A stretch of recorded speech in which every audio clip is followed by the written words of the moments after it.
La Chine, qui a longtemps été perçue comme une nation en constante expansion démographique, fait face à un déclin justement qui est démographique. Oui, un déclin, ce phénomène est une conséquence de la politique de l'enfant unique qui avait été mise en place par Deng Xiaoping dans les années 1979 et qui visait à freiner la croissance rapide de la population pour éviter des problèmes de surpopulation et puis aussi de pression sur les ressources naturelles. À l'époque, la Chine comptait déjà près de 1 milliard d'habitants. Cette politique a permis de réduire le taux de natalité, mais elle a également engendré des conséquences inattendues, notamment le vieillissement rapide de la population.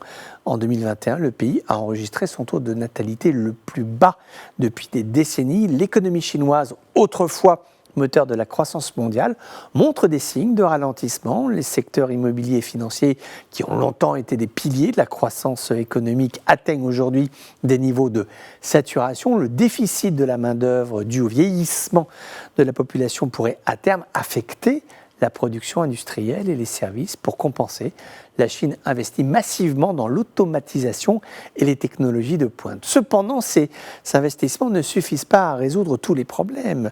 La migration massive des jeunes vers les zones urbaines laisse des zones rurales avec des populations vieillissantes et dépeuplées, ce qui accentue les disparités régionales. Les dépenses de santé par habitant ont augmenté.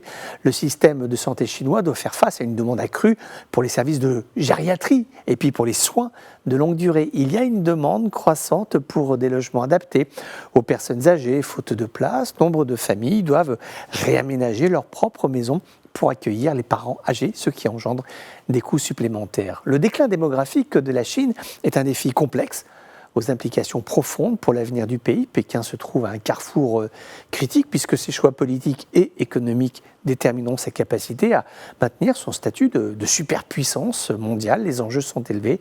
Faut-il relancer une politique de natalité, acter froidement le vieillissement de la population en se disant que c'est comme ça et qu'il faudrait tout de même, ou tout simplement faire avec?